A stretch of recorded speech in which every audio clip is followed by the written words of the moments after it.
You return to your bedroom at the end of a long day. Are you the same person who left that morning? Well, of course. The sound of an alarm clock piercing through your dreams. The morning commute, your eyes occasionally catching their reflection in the rearview mirror. Is that still you? Night sweeps over the sky. The deafening sound of your broken bedroom door snaps your consciousness back to life.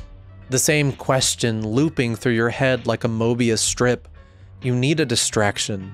So you plop yourself into your desk chair, ready to turn on your computer in an attempt to drown out the mundanity. Games, videos, social media, whatever helps you escape your own thoughts. You stare at yourself through the reflective abyss of a blank monitor desktop whirring to life slower than you'd like. Is this still me?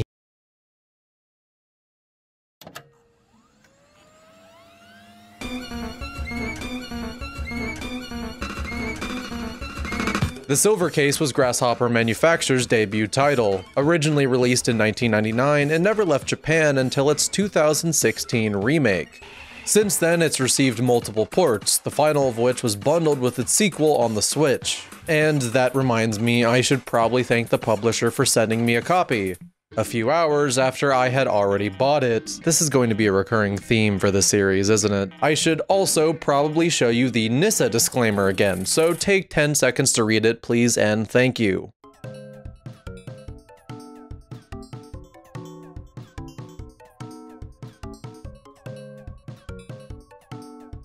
I really love the Silver Case. I've bought well over 10 copies, including gifts and physical releases. I even own that super neat limited edition. With that out of the way, I think I can fairly say that the Silver Case is as unreviewable as a video game can get. And that's not saying it is above criticism, oh boy, because that is not true, but reviewing it in a traditional sense can be reductive.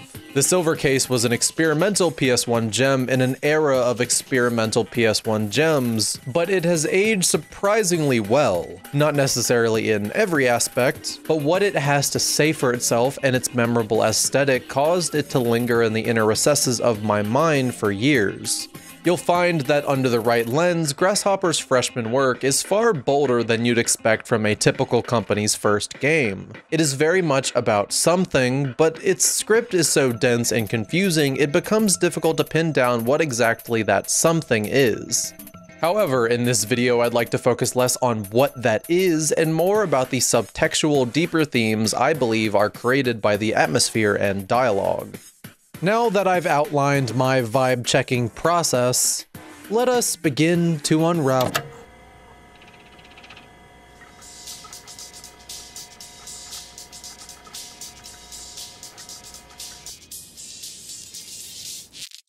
Last time, we took a look at the ways 13 Sentinels used its art style, music, and narrative structure to tell an optimistic tale about the importance of individualism and how the game encourages teens to take control of their lives by refusing the baggage of past generations to weigh them down.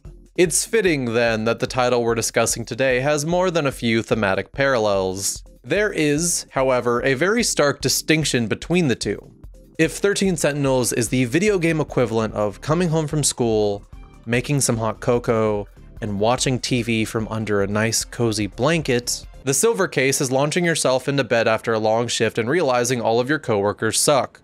Its story is presented from two different perspectives. A mute player insert we'll refer to as Akira, and the far more vocal Tokio Morishima. Two different writers, two different lead artists, Transmitter and Placebo. Both men are residents of the fictional 24th Ward of Tokyo, but that's about all they have in common. After going through a traumatizing experience where most of his entire squad was murdered while hunting down famous serial killer Kamui Uehara, Akira is recruited into a special branch of Japan's police force called the Heinous Crimes Unit. On the other side of the coin is Tokyo, a freelance journalist hired to dig up information about Kamui. Each duo of chapters covers a particular case, with one part revolving around the HCU trying to solve the case, and the other having Tokyo uncover details relating to it. The player could easily assume that this is a fun yet gritty murder mystery game, and the Silver Case would, in turn, laugh right in your face for daring to assume such. When I first played this as an impressionable teenager, it was hard to not get caught up in the first case. It mirrors a television police procedural rather well. In the dead of night, you are taken right to the scene of the first murder. You trudge through a dark sewer connected to an underpass, and begin observing the police collect evidence. It feels dark, wet, and rainy. The atmosphere is completely drenched and rich. The Silver Case presents itself in the film window style, something the team at Grasshopper created based on budgetary constraints. That didn't hamper their ambition, in fact, it worked to their advantage. It's a jumbled mess of aesthetics, a mixed media approach to storytelling. Most often you'll see an explorable 3D environment in which the scene takes place, an active background that changes between chapters, and the character currently speaking. On occasion, there will be unique art or even video scenes. All of these exist in separate windows. I want you to seriously look at this. Doesn't it feel impersonal, empty, devoid of life? The lighting is often drab, giving the places you visit an absurd realism. Apartment complexes, office buildings, and neighborhoods are where you spend most of your time. Places typically full of people, yet here are lacking humanity, as if the people are detached from the spaces they inhabit. Regardless of the intent, this stylistic choice ends up saying something about how the people of the 24th Ward view the world they live in. Allow me a personal anecdote. I was raised on mystery stories. I remember my mom and I bonding by watching police procedurals together, from Psych and Monk as a kid to Law and Order as a teen. If you grow up with these kind of shows, it can often imprint a bias on how you view the police. And yes, the less we say about Brooklyn Nine-Nine, the better. I will admit, this bias is why, despite their blatant issues, I initially gave the Silver Case's cast the benefit of the doubt. I kept telling myself, well, they're hard-boiled 90s cops. This is just how these stories work and how these people are. Right?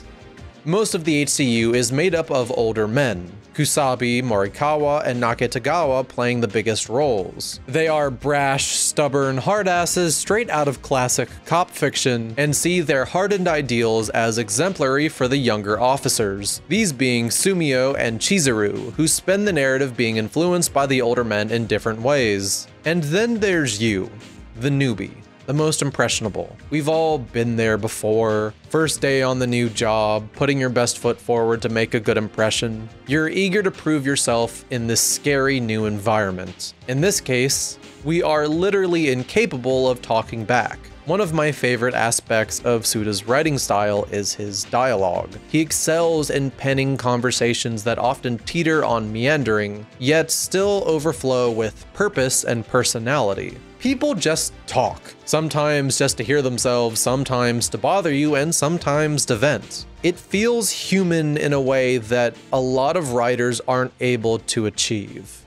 At every traditional job I've ever worked, there's always been one thing in common. Every single person there is putting up a front. Sometimes it's to impress a new hire, sometimes it's to keep themselves going. We put up a facade. It's how we survive spending so much of our time in these inhospitable environments. Also, this video will lack my usual levity, so allow me a single joke. One simple visual gaffe.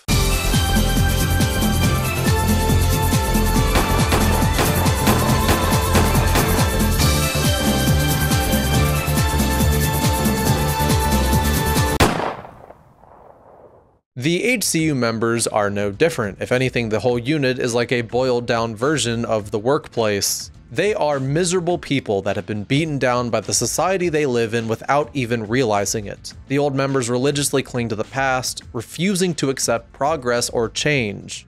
Their ignorance repeatedly comes back to bite them, leading to a string of monumental failures. But first-time players might not entirely notice. These men love to brush aside their incompetence, play it off as faux bravado, and tell the younger people to not question authority. Not wanting to cause problems, you accept it. Even if there's a voice in the back of your mind whispering that something is wrong here. And that's the unfortunate reality of the workforce and, well, adult life. You go with the flow, you reassure yourself, it's not that bad, right? But as time goes on, the people around you come into focus. Maybe that work relegated to you by your seniors wasn't done to give you a chance to prove yourself. Maybe they just didn't want to do it themselves. Adulthood isn't glamorized in the silver case. When we're younger, we often fantasize about what it would be like to leave the nest and live on our own. No one to tell us what to do, the freedom to live life as we see fit. If only things were that simple. Once you enter the workforce, it's all too common to see your struggles start to bleed into your personal life. In both stories, the protagonist's rooms are central locations. For Akira, it's his break from his new job. As a silent protagonist, he's obviously unable to voice his feelings on what happens around him. This could lead to some making the mistake that he lacks personality. But I disagree. All you need to do is spend a moment here to get a glimpse at his inner turmoil. His lights are dimmed, he's not an excessive decorator, and he's prone to staring at his own reflection. Most important is the song that plays, titled His Room. Conflicting emotions battle for dominance in the song. He wants to relax during his time off, but he can't. Anxiety seeps into his what should be peaceful moments. He's on edge. Akira doesn't ever truly feel safe or comfortable in his own room. This track speaks for him when he cannot. It doesn't stop there, though. Masafu Mitakada's entire soundtrack accomplishes this exact feeling in different ways across the experience, echoing the feeling of passively living life day by day. On the flip side is Tokyo. By simply having dialogue, he is sure to resonate with the audience a bit more. What I didn't realize is how much I'd see myself in him this time around. Instead of having your job follow you home, Tokyo can't seem to escape his no matter where he goes. He lives and works in a tiny one-room apartment. When the COVID pandemic started, I was fresh out of college and spent a year trying to live the freelance lifestyle while looking for something more permanent. Video editing, game journalism, reviewing, basically anything I could get my hands on to make a couple bucks. Working where you sleep sounds like it might be a fun alternative to office life, but it eventually takes its toll on your mental health. And look, I'm not advocating against remote work. It's great. I just advise trying to keep your work life outside of your bedroom if possible. We see the repercussions of this in the way his routines are leading him to grow more agitated as the chapters advance. He lives his life flippantly, choosing to respond to most people around him with a sarcastic attitude. Tokyo is not satisfied with his life, but his issues are far less obvious than Akira's. Regrets taint his memory from long-lost love to where his career ended up, and you'll see his backstory slowly peeled away as he dives further into the Kamui mystery. Both men lead different lives, but both highlight the loneliness adults without a proper support network can experience. Tokyo escaped his office life, yet still lives under the weight of being self-employed under a capitalist system. Akira, on the other hand, spent his entire career serving factions that uphold the law. He follows orders because that's all he knows. This conformity with societal norms that cost him his self-expression is something he has in common with the two other young members of the HCU, Chizuru faces gender discrimination from her peers, being the only woman in a predominantly male career for almost the entire game. They don't respect her as an individual and especially don't respect her methods. She tries to introduce forensic investigation to the unit and is blocked every chance her older peers get. You can see her growing frustration, which leads to her passing this disrespect she receives onto Akira. To keep her job, she has to ignore her feelings and accept things as she's told they are. Make no mistake, I don't think The Silver Case is an intentionally feminist story. To imply otherwise would perhaps be giving Suda a bit more credit than he deserves on this one. For example, despite being one of the most conceptually interesting characters, Chizuru takes a back seat for the majority of the game to her male coworkers. Having said that, I can't deny that this is a surprisingly sympathetic perspective on this issue for a game released in 1999. Sumio is an extremely interesting case. Because of events in his past, Sumio lost his hearing at a young age. His reasons for joining the HCU are to serve his own agenda, but he actively fights against his handicap to be seen as an equal. He became exceptionally good at reading lips to successfully pass as a normal member of society, all to accomplish his goals. Maybe it's because he thinks of himself as an outsider, but Sumio is by far the nicest to Akira out of the entire cast. His motives are larger than just fitting in, but it's hard to not see the metaphor here. People with disabilities struggle to be seen as equals in the workplace and have a lot of factors working against them. Despite the deck being stacked against him, Sumio's resolve keeps him looking towards the future. The visuals of Parade lack any color. The bleak aesthetic is intentional, representing the HCU's refusal to abandon the ideals of the past as they tackle their hardest case yet. But as the point of view character, this can also convey how Akira himself is beginning to stagnate and fall into line with his co-workers' faulty methods. It's not until the very end, when Akira is able to witness Sumio's explosive expression of self, that color returns to his world.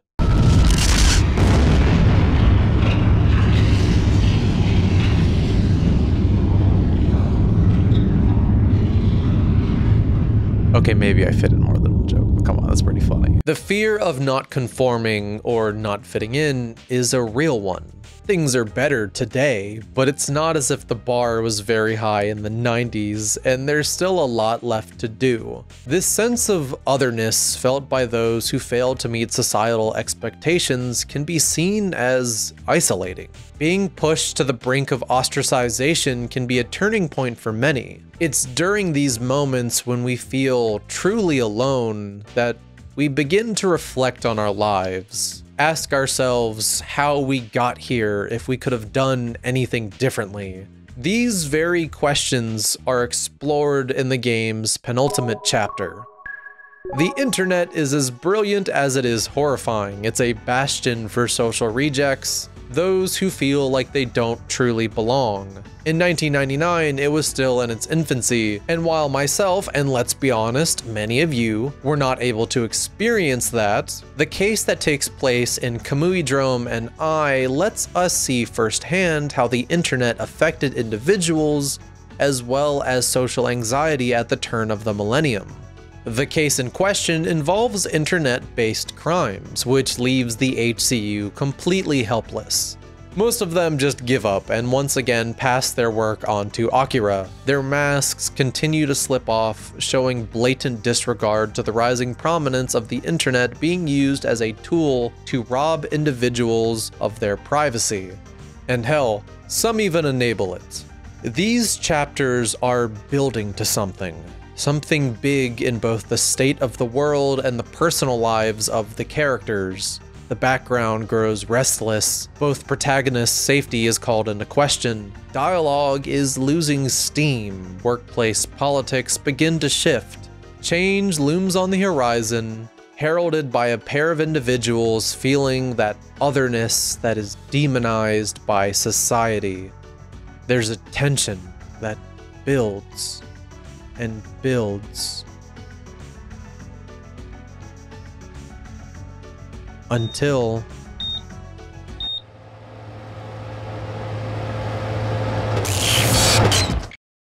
blackness. Emptiness. Nothing. Societal change isn't always in the public eye. The powers that be often try to keep it as invisible as possible. Even if you don't realize it right away, however, you probably feel it in some way. The background's typical flair has died down.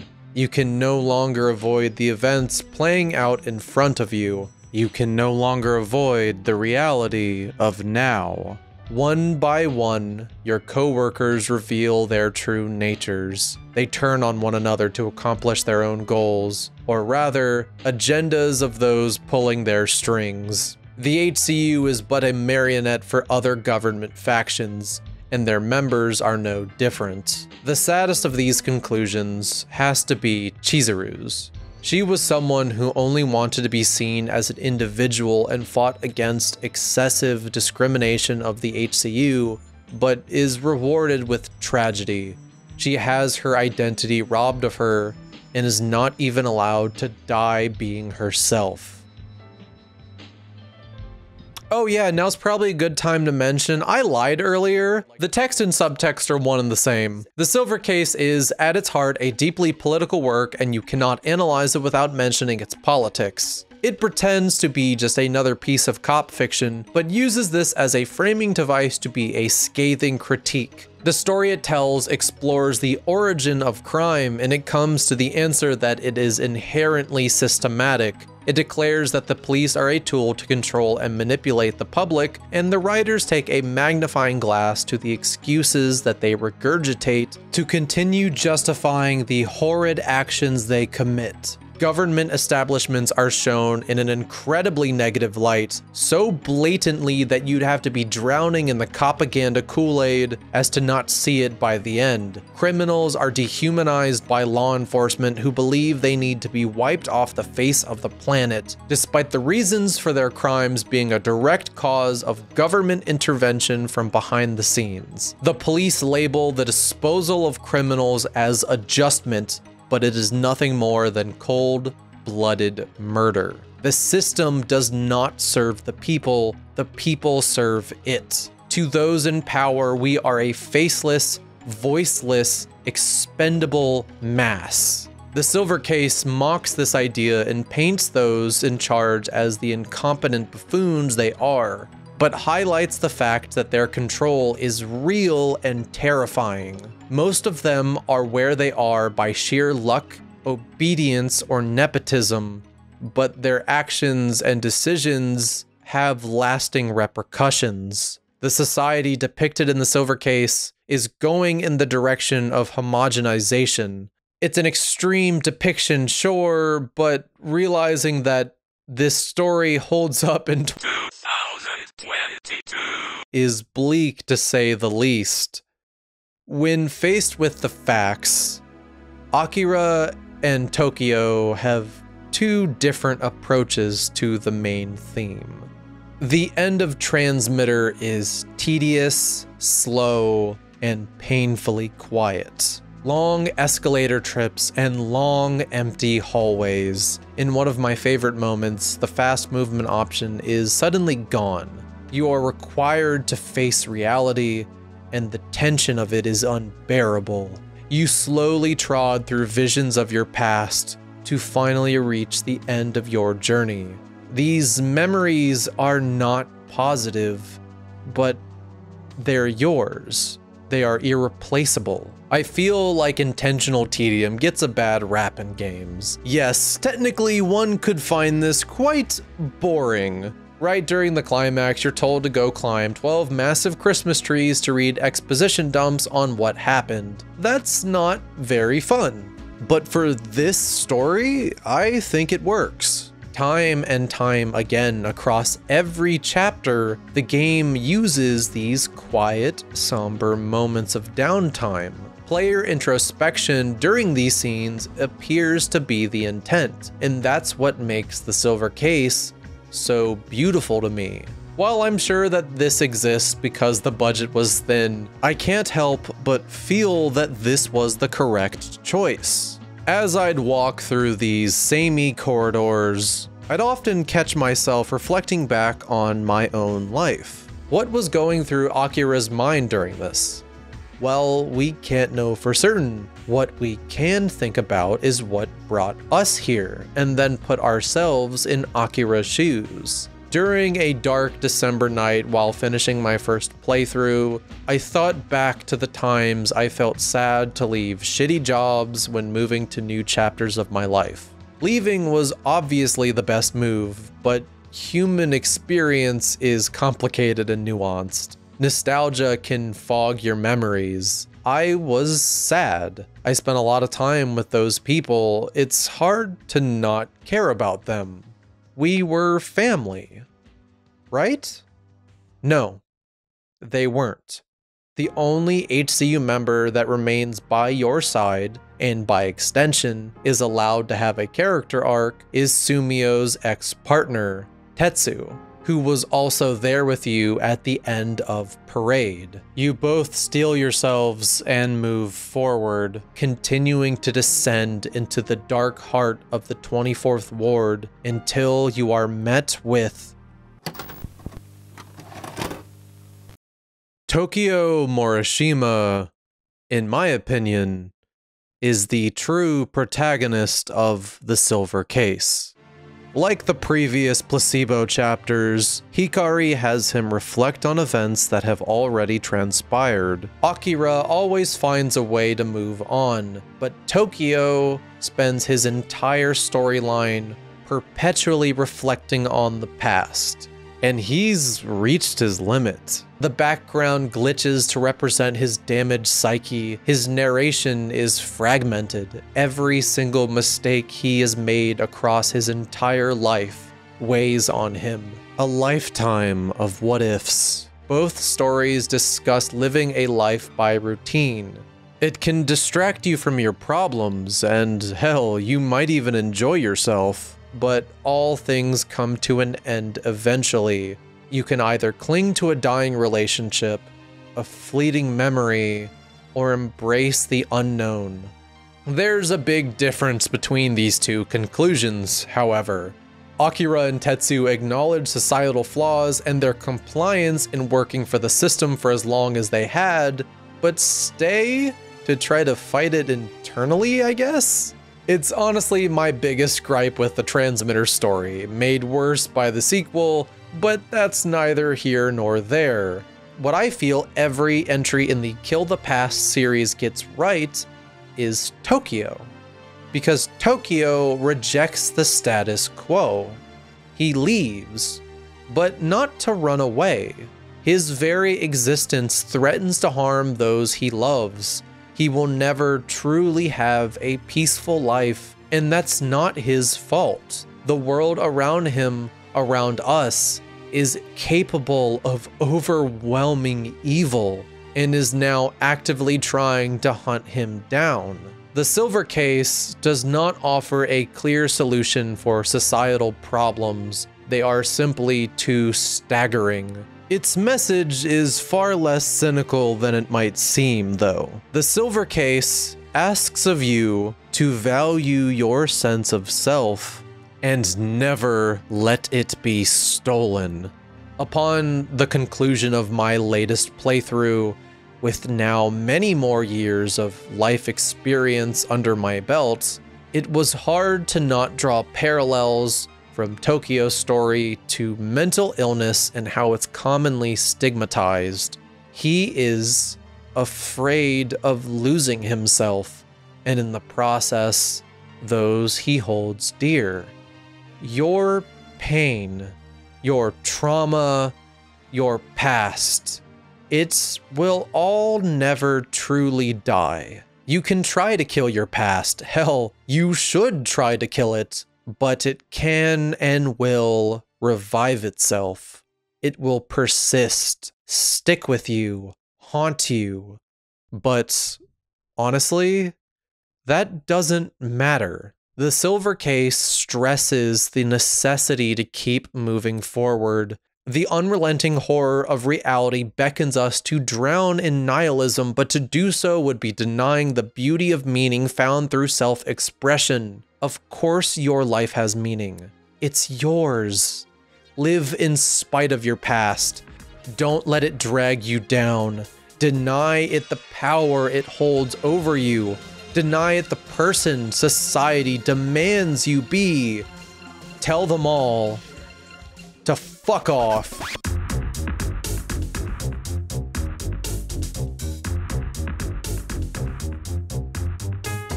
Hello everyone, and thank you for watching. As always, there's some kudos to be given. First and foremost, the two people who helped make this video possible. Big thanks to my friend @Jestif on Twitter. They are a massive Kill the Past fan, and without their consultants, this video script would probably have never gotten finished. And as usual, thanks to @SupremeZerker for editing the script. They're both wonderful people. Go follow them. And last, but certainly not least, for those of you who do not know, the channel is supported via Patreon. They are the names that are scrolling to the right of the screen. So if you'd like to see and/or hear your name at the end of one of my videos, check out the Patreon to find out how. This month's Metal Royal Slimes are Alex Austin, Courtney Littleton, Daniel Jennings, Inoravan, Furion's Nipples, Happy Emmons, Hornkerling, Frozen Ace, Jeremy DeForest, Moon Watcher, Pinhead, Nathan, Pyre, Sly Gamer, Snigs, and Wayne is Boss. Thank you again for watching. Your support means the world to me, and I hope you enjoyed the video. Tune in next time as I return to the channel's janky roots. Stay safe out there, everyone. Bye-bye.